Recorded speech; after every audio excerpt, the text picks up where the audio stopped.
Some movies crash and burn when they first hit theaters, but late at night in smoky cinemas, something magical happens.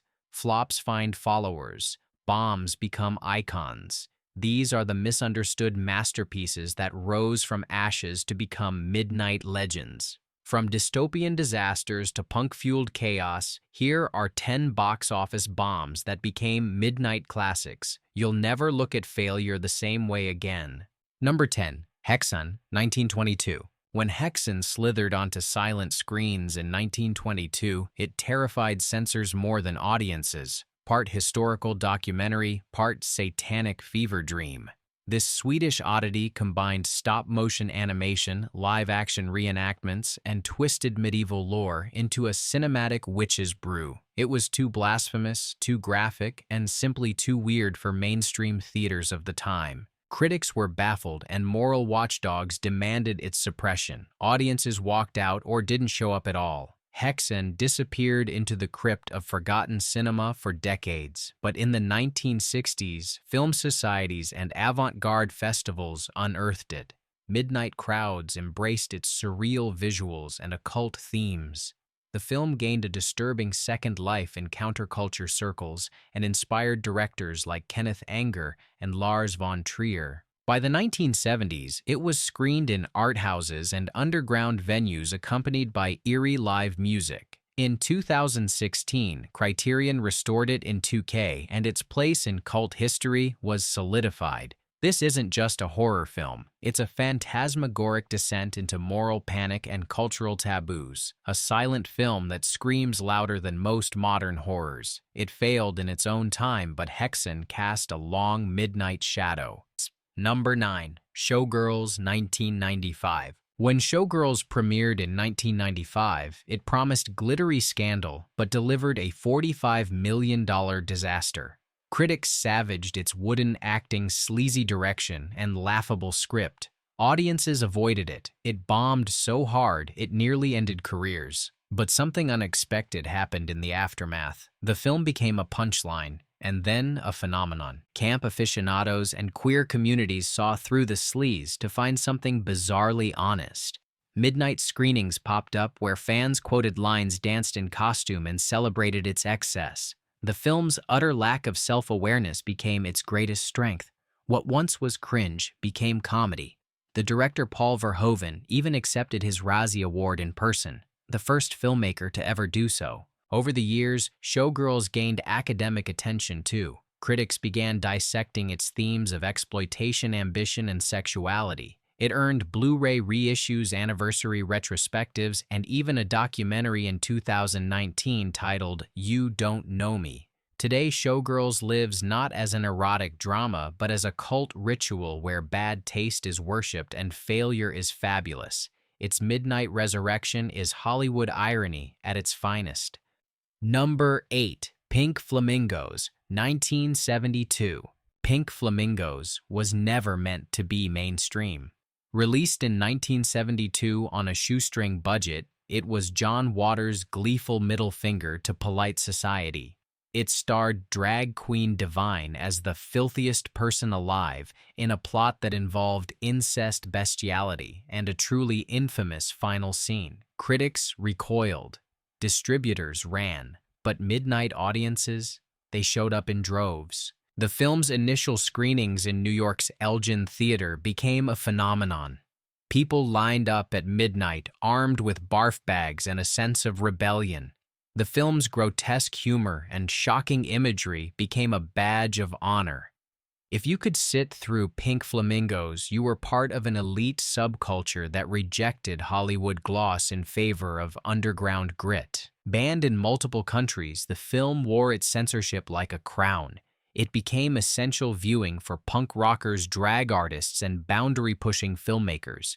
John Waters went from underground provocateur to cult legend. Divine became an icon of transgressive cinema. Pink Flamingos is still screened today, often as part of midnight movie marathons. Audiences still scream, laugh, and gag in equal measure. It bombed on every respectable metric, but it succeeded where it mattered, by changing the rules of what cinema could be. At midnight, filth becomes art. Number 7. Repo Man, 1984. When Repo Man dropped into theaters in 1984, it felt like it came from another planet. A bizarre fusion of punk rock, science fiction, and absurdist comedy, the film followed a disillusioned teenager played by Emilio Estevez, who becomes a car repossessor and stumbles onto a Chevy Malibu with something glowing and deadly in the trunk. That sentence alone scared away most mainstream audiences. The film opened to confusion and empty seats. The marketing baffled viewers. Studio executives had no idea how to pitch it. It was too weird for the box office and too loud for the art house. But something happened once it hit VHS. College students, punks, and sci-fi fans discovered it late at night. Its anti-authority themes and wild editing style became a badge of rebellion. The soundtrack was loaded with icons like Iggy Pop, Black Flag, and suicidal tendencies and helped anchor the film's street cred. Midnight screenings became punk rituals. Dialogue like, "Let's go get sushi and not pay," was quoted in zines and on t-shirts. Director Alex Cox's fearless vision, delivering alien corpses, exploding cars, and a radioactive MacGuffin, cemented Repo Man as a midnight masterpiece. It didn't make money. It didn't follow rules. But it became immortal in the glow of midnight projectors where weirdness is welcomed and the margins of cinema become the main stage. Number 6. Brazil, 1985. Terry Gilliam's Brazil was supposed to be a dark satire of bureaucracy and dystopia.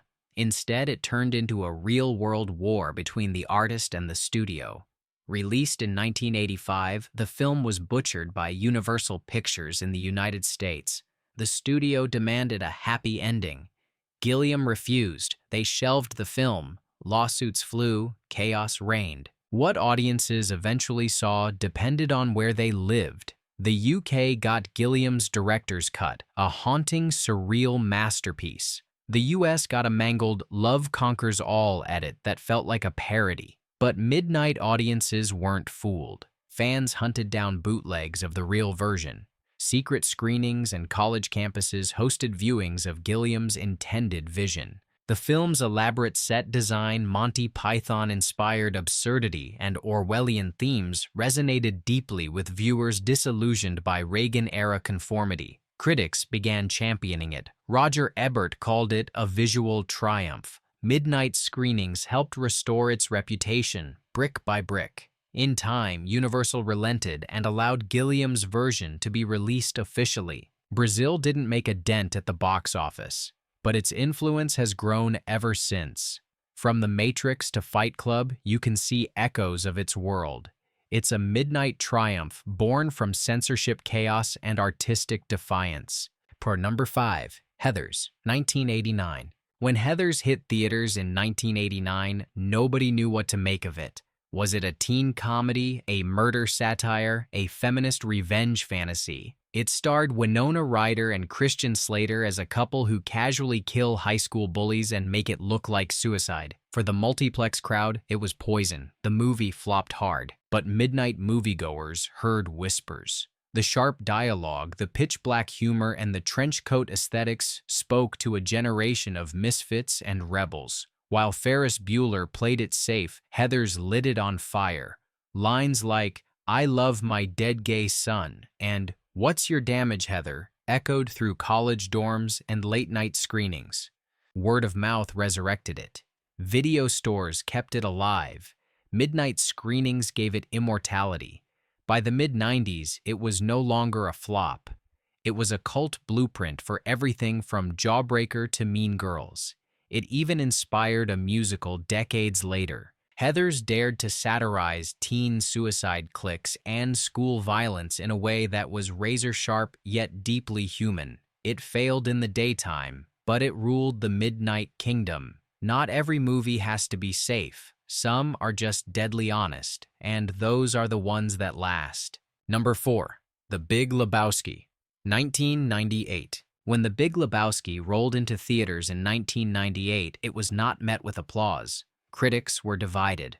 Audiences were confused. Coming off the success of Fargo, fans expected another tight Coen brothers thriller. What they got was a stoner odyssey featuring a rug-stealing mystery, a bowling league, and the world's laziest private investigator. The Dude did not abide at the box office. But something strange happened after the lights dimmed. The film began to resurface in midnight screenings across college towns. VHS tapes and DVDs circulated among night owls and irony lovers. The film's surreal plot, meandering dialogue, and unapologetic weirdness became a vibe. Jeff Bridges' performance as Jeffrey the Dude Lebowski turned into a cultural religion. By the early 2000s, midnight screenings were selling out. Fans dressed as nihilists, Jesus the Bowler, and of course the Dude. Lebowski fests popped up across the country, complete with white Russians and trivia contests. It wasn't just a movie anymore, it was a lifestyle. The Dude's philosophy of relaxed detachment became gospel for a new generation seeking meaning in chaos. Despite bombing financially, The Big Lebowski is now revered as one of the most iconic comedies of its era. It's studied in film schools, quoted in memes, and celebrated worldwide. The Coen brothers never planned for it to become a cult classic, but midnight made it immortal. Number 3. Donnie Darko, 2001. Few films have experienced a post-theatrical resurrection like Donnie Darko. Released in 2001, just a month after 9/11, the film's apocalyptic imagery and airliner-related plot made it toxic at the box office. It barely cleared $500,000 during its original run. Richard Kelly's time-traveling teen tragedy seemed destined for obscurity, but the midnight crowd had other plans. Once the film hit DVD, it exploded. College campuses started screening it at midnight. Word of mouth ignited like wildfire. Audiences latched onto its cryptic storyline, haunting visuals, and Jake Gyllenhaal's tormented performance. The giant rabbit Frank became a symbol of existential dread. The phrase, 28 days, 6 hours, 42 minutes, 12 seconds, became a countdown whispered in dark dorm rooms. Its cult status grew so massive that it returned to theaters for a second run and even inspired a director's cut with expanded content. Forums dissected its timeline. Fans wrote essays, theories, and tributes. It wasn't just a movie anymore. It was a puzzle, a prophecy, and a therapy session for a generation lost in time. Donnie Darko failed commercially, but thrived spiritually. It's a midnight icon for those who feel like misfits, dreamers, or simply question reality. Sometimes the best films don't find their audience in the daylight, they wait for the moon. Number 2. Blade Runner, 1982. Ridley Scott's Blade Runner is considered a science fiction masterpiece today, but in 1982, it was a financial misfire. Released just weeks after E.T., it was slow, moody, and complex, where Spielberg's alien tale was joyful and heartwarming. Critics were baffled. The narration was clunky. Audiences stayed away. It barely recouped its production costs. But late-night audiences found something deeper. The neon-soaked dystopia haunted by Vangelis's score and philosophical questions about what it means to be human resonated with insomniacs and cinephiles. Midnight screenings became quiet cathedrals for its hypnotic visuals and melancholic androids. People returned again and again to discover new meanings in every frame. As bootlegs of the workprint version surfaced, fans realized there was a better cut buried beneath studio interference. Director's cuts followed. Then, the final cut. Over the decades, the film was reappraised and re-released until it stood tall as one of the most influential sci-fi films in history. Blade Runner predicted more than future tech. It predicted its own resurrection. It didn't need opening weekend numbers. It needed time. Midnight screenings gave it that time and helped birth a genre's golden standard. Number 1. The Rocky Horror Picture Show, 1975. No film has embodied the midnight movie phenomenon like the Rocky Horror Picture Show. When it debuted in 1975, it flopped.